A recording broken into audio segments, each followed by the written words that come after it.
መንግስት አዳምጠኝ እባክህ። የኮሪደር ልማት በሚተከል ጊዜ ሁሉ የኮሪደር ልማት መስራታችን አዋጭ ነው። አዋጥቶናል፣ አይተናል። ብዙ ነገሮች አሉ።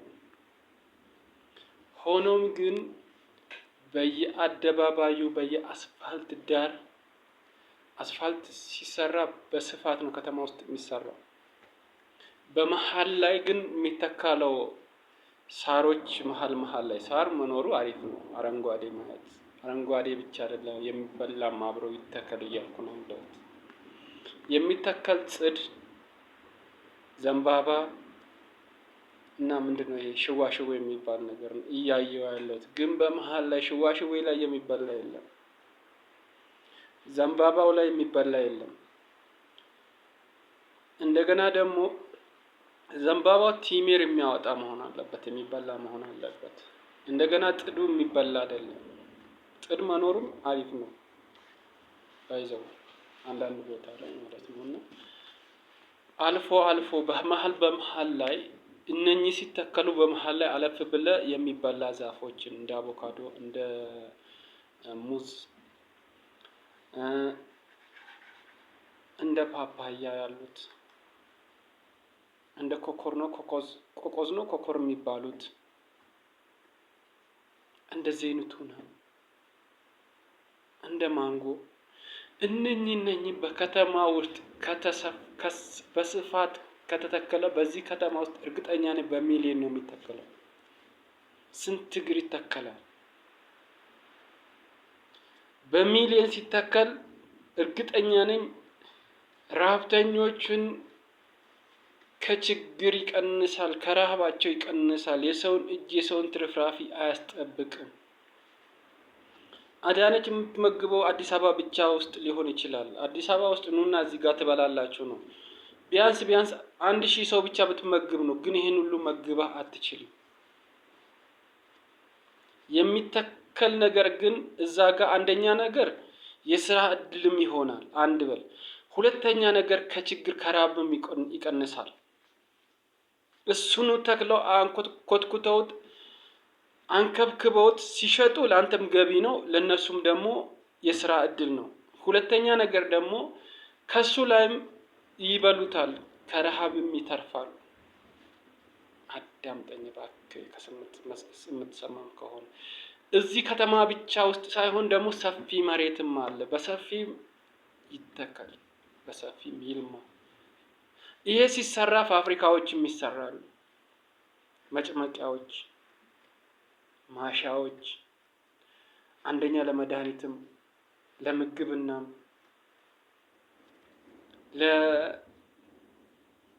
ይሄ መርዝ የሆነ ነገርን የሚሰራበት የሚቀመምበት ለኬሚካሎች ለልብስ ማጠቢያዎች የሚሆኑበት ኬሚካሎች ብዙ ነገሮችን ይወጡበታል። በሀገራችን ውስጥ ያሉት ሁሉ ይሆናሉ። አሁን እንቁልቋል ምንድነው? እንቁልቋል ትክክል። በለስ የሚባለው በእንትን ማለት እሱ ራሱ ድንጋያማ ቦታ ጋር የሚሆን ለምሳሌ እንደ ኮረም እንደ ምንድነው ወደ ላይ ወደ ትግራይ አካባቢ ጋር እንደዚህ ቦታ ላይ ይሆናል። ገደላማ የሆነበት ቦታ ላይ ራሱ ይሆናል። እሱ ወደ ፋብሪካ ሲመጣ የተለያየ ነገር ይመጣል። እሱ ውስጥ አሁን መድኃኒትነት ራሱ አለበት። ለመድኃኒት ራሱ ይውላል። እዛ ውስጥ ያለ ብዙ ኬሚካሎችን የሆነ አንጀት ውስጥ ያሉትን ትላትሎችን የሚያጠፋበት ኃይል መድኃኒትነት አለው። ስለዚህ በእጃችን ላይ ያለ ነገርን እያለን መስራት የምንችለው ሆነን እጃችን ዘርግተን ለማኝ አንሆንበት። አዳምጠኝ እባክህ፣ ስራበት። ስራ ይጠቅማል ብዬ ነው የሚያስበው። አንደኛ ነገር መቼም ሁሌም እሱ ነው ስለ ችግር እንደምትጠበብና እንደምትቸገር አውቃለሁ፣ ይገባኛል። ግን ማሸነፍ ያለብህ አንተ ነህ። በቃ ማዋል ያለብህ አንተ ነህ። ሌላ ማንም አያሸንፍም፣ ማዋልም አይችልም። አዲስ አበባ ላይ ብቻ ከሆነ ሰርተናል ብለን አናወራም። አዲስ አበባ ላይ ብቻ ተተክሎ ሌላው ከቀረ አሸንፈናል ብለን አናወራ። እኛ ቀልጠናል፣ አልቀን ጨርሰናል። እኛ እንደ ሻማ ቀልጠናል። ግን ለልጆቻችን ደግሞ ቀልጠን ታሪክ ማስቀመጥ አለብን። ቀልጠን ጥሩ ነገርን አስበን ማስቀመጥ አለብን። እነሱ ደግሞ የተሻለ ነገር አይተው በተሻሻለ ነገር ሊሄዱ ይችላሉ። እንደዚህም ላይቀር ይችላል። ግን በቃ ይሄ ነው እስከ ዛሬ 10 ዓመት ድረስ እርግጠኛ ሆኜ የማወራው ነገር ኢትዮጵያ ትለወጣለች። አንደኛ ነው የምትሆነው በዓለም ላይ እርግጠኛ ሆኜ የማወራው ማለት ነው። ግን ይሄ ደግሞ መሆን ያለበት ምንድነው? እያልኩ ያለሁትን ነገር በተግባር ላይ ሳናውር ስራና ስራን እጃችን ከመሬት ጋር ሲገናኝ እጅ አጣጥፎ ተገናኘ ማለት አይቻልም። እኛ እኮ ፋብሪካ ያቆምን ጥይት እዚህ የሰራን ጀግናዎች ነን። ተተኳሽ ነገርን ከውጭ ከምናመጣ እዚሁ አምርተን ራሳችን መከላከል አለብን። ከራሳችን ተርፈን ለውጭ መሸጥ አለብን። ለሌሎች ሀገርም መሸጥ አለብን ብለን የቆረጥን ጀግናዎች የምንባል ደግሞ ከረሃብ ስናወጣ ነው። ጀግናዎች የምንባለው ደግሞ አሁን እያልኩ ነገርን ከመሬት ጋር ስናገናኘው ነው። ያለበለዚያ ምንም ጀግንነት የለም። እየተራብክ ጥይት ብትሸጥ ምን ዋጋ አለው? በሌላ በኩል ትርፍ፣ በሌላ በኩል ገቢ ታገኛለህ። በሌላ በኩል ደግሞ ለገቢ የገባውን አውጥተህ ትገዛበታለህ ለምግብነት። ወደ ሆድ የሚገባውን ነገር ካላዋልክበትና ካልሰራህበት ምንም ገቢ የሚባል ምንጭ የለም። ምንጭ የሚገኘው ከመሬት ጋር፣ እኛም ከመሬት ጋር እንገናኝ፣ እጃችን ከመሬት ጋር ይገናኝ፣ አይምሮአችንም ደግሞ ከተለያየ ጋር ይስራ። ስማኝ እባክህ፣ እኔ መንግስትዬ ይህንን ነገር ምንድነው ይጠቅመናል ብዬ ነው እርግጠኛ ሆኜ ደግሞ የምናገረው ነገር ይጠቅመናል። ለዛሬ ሳይሆን ለነገም፣ ለትውልድ፣ ለልጅ ልጅም የሚጠቅም ነገር ነው መሬት ላይ አስቀምጠን የምንሄደው። አዳምጠኝ፣ ስራ። አሁን እየሰራን ያለ ነው። እርግጠኛ ነኝ ብዙ ነገሮችን ተቀብለኸኛል። አመሰግናለሁ።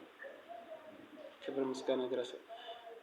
ግን ያ ደግሞ ስለ ጦርነትና ስለ ውጊያ ብቻ ሳይሆን ወደ መሬትም ወርደን ደግሞ ስለ ራሳችን አኗኗር ዘይቤውንም ደግሞ መዘርጋት ግዴታ ይለናል። ፋብሪካዎች በብዛት ነው የሚቋቋሙት። ይሄ አትክልት ሲተከል፣ ይሄ አትክልት ሲገባ በስፋት ሲሆን የስራ አጥነትም በስፋት ይቀንሳል። ረሀብተኞች በስፋት ይጠፋሉ፣ ይቀራል። የሰው እጅ መጠበቅ ይቀራል። ለራሱ ሄዶ የስራ እድል ሲያገኝ ሲሰራበት አንድ ነገር ለራሱ ምግብ እናገኛል። ሁለተኛ ነገር የስራ እድል ያገኛል። የሰውን ትርፍራፊ ከሰው ቤት ከሆቴል ቤት መጥቶ ከሚበላ እዛ ሲሰራበት ውሎ እሷን ቀንጥፏት ከበላ ራሱን ቻለ ይባላል። ለምን ከእጅ ወደ አፍ አይሆንም? የሰው እጅን ከምትጠብቅ የሰው ቤት ትራፊን ከምትበላ ሰርተ የምታገኛት ከእጅ ወደ አፍ ብትሆንም የስራ እድልን አገኘን፣ ቀነስን ማለት ነው። አዳምጠኝ፣ ንግግሬ ይጠቅመናል፣ ለሁላችንም ይጠቅማል ብዬ አስባለሁ። እኔም ራሴ ሁላችንም ይጠቅመናል። ሁላችንም አዳምጡ። ኢትዮጵያ በአጠቃላይ አዳምጡ እባካችሁ። የምላችሁ ነገርን ከመሬት ጋር አተገናኙ። የምላችሁ ነገርን ስሩበት፣ ይጠቅማቸዋል። ለዛሬ ብቻ ሳይሆን ለወደፊትም ለትውልድ ድረስ ነው የሚጠቅመው። ስራ እንስራ ማለት ቁጭ ብለህ እጅን አጣጥፈህ ተቀመጥ ሳይሆን ስራ እንስራ ማለት ራስን ከችግር ተላቀቅ ማለት ነው። ሰው የሚማረው ሰው ልጄ ነገ የሆነ ቦታ ይደርስልኛል ብለህ የምታስበው የምታጣጥረው የምታራሩጠው አንተ ሮጠህ ተሸክመም ይሁን እንጨት ፈልጠህም ቢሆን እንጨት ተሸክመህም ይሁን የሰውን ኩምታል ተሸክመህም ይሁን ልጄን አስተምሬ የሆነ ቦታ ይደርስልኛል የምትለው ሰርቶ የሚያመጣልህ እንደሆነ ስለምታውቀው ነው።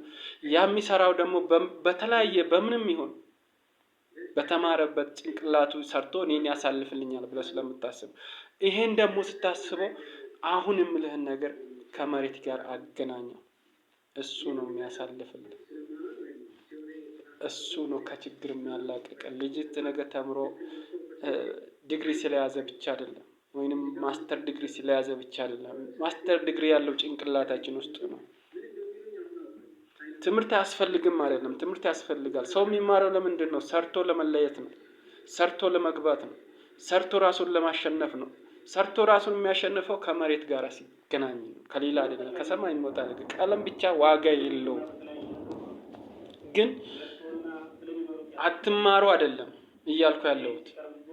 ብትማርም ባትማርም እጅህ አርፎ አይቀመጥ፣ ተጣጥፎ አይቀመጥ። ስራ ነው። በቃ ስራ ላይ ዋል ነው ግዴታ። ለምን አልተማርክም የሚባል ነገር አይደለም። ካልተማርክ ችግር የለውም። እኛ አባቶቻችን ሳይማሩ እኛን አስተምረውናል። እነሱ ሳይማሩ በመሀይም አንደበታቸው እያረሱ እኛን አኑረዋል። በተሻለ ኑሮ ሊኖሩ ይችላሉ። የተለያየ ወፍጮ ምናምን ሊኖራቸው አሉ ገበሬዎች። ብዙ ኮንዶሚኒየም ቤት የሚሰራ ገበሬ አለ አይደል እንዴ? እና ኬታም ተምሮ ነው? ምንም እኮ ሃና ያቃተም። ግን ብር ሲቆጥር ሜዳ ላይ እንደዚህ ዘርግቶ የሚቆጥር ገበሬ ሊኖር ይችላል። ሀብቱ የናጠጠ ገበሬ ነው። ሚሊየን ብር የሚቆጥር ገበሬ አለ ምንም ሳይማር ሃንሳ ያቃት። በምን የተነሳ? ሰርቶ ስለተለወጠ፣ ከመሬት ጋር ስለተገናኘ። ከመሬት ጋር እንገናኝ። አልተገናኘንም። በአንደኛ በኩል ቤት ለሌለው ቤት ይሰጣቸው፣ ይሰራ። እንደገና በስፋት ቤት የሚሰራ። ሁለተኛ ነገር ደግሞ ቤት መሰራቱ ብቻ ሳይሆን አትክልቶች ያስፈልጉናል። ከመሬት ጋር መገናኘት አለብን። አትክልቶች ስንሰራ ደግሞ ፋብሪካዎች መገንባት አለበት። የተወሰነች ክልል ብቻ አይደለም። በተለያየ 88 ብሔር ብሔረሰቦች አሉ። በ88 ብሔር ብሔረሰቦች ውስጥ ማአት ክልሎች አሉ። እዛ ክልሎች ውስጥ የተለያዩን አትክልቶች መግባት አለበት ነው እያልኩ ያለሁት። ሰፊ መሬት በስፋት መሰራት አለበት። በስፋት መገንባት አለበት። አዲስ አበባን ብቻ፣ ባህር ዳርን ብቻ፣ መቀሌን ብቻ የምትሰራ ከሆነ ሰራህ አይባልም።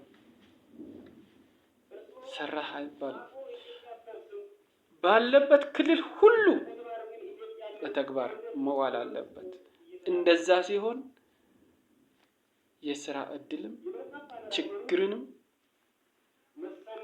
እድገትም እኩል ይነሳል፣ እኩል ይሆናል። እኩል እይታ አለን ማለት ነው።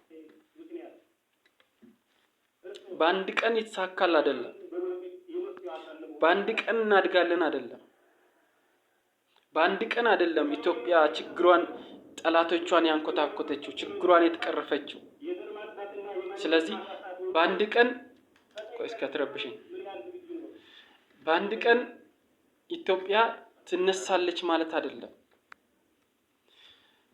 በተለያየ ዘመናት እስከ 10 ዓመት ድረስ ከአትክልት ጋር እጃችን መገናኘት አለብን።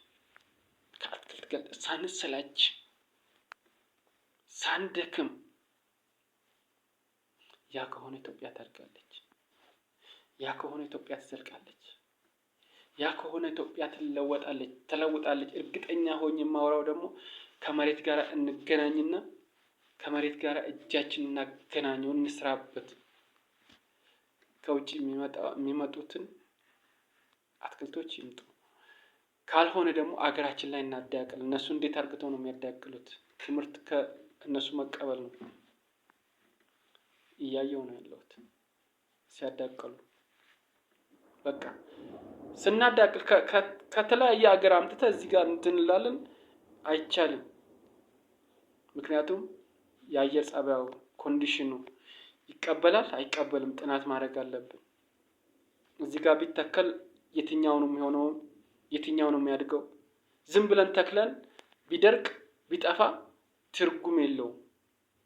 ፀሐይ ሊያቃጥለው ይችላል። ፀሐይ የማይችል ሊኖር ይችላል። ንፋስ የማይችል፣ ብርድ የማይችል ሊኖር ይችላል። አመዳ የማይችል ሊኖር ይችላል። ይህንን ሁሉ ከአየር ጸባዩ ጋር የሚስማማውን እንደየ አትክልት አይነቱ መተከል አለበት፣ እንደየቦታው። ይሄ ከተደረገ ኢትዮጵያ በአጭር ጊዜ ውስጥ ትለወጣለች። ኢትዮጵያ በአጭር ጊዜ ውስጥ ታድጋለች። ከጓሮ ነው የሚቀጠፈው፣ ከጓሮ ነው የሚገኘው፣ ከፊት ለፊቱ ነው የሚገኘው፣ ከእጃቸው ነው ያለው። ችግር አይኖርም። ኢትዮጵያ ለዘላለም ትኑር። ኢትዮጵያን እግዚአብሔር ይባርካት። ታጋይ ልጆቿን እግዚአብሔር ይጠብቅ። ኢትዮጵያ እናት ሀገሬን እግዚአብሔር ይጠብቅ። ኢትዮጵያ ህዝቦቿን አብዝታ ኢትዮጵያን ህዝቦቿን አብዝታ እግዚአብሔር ይባርክ።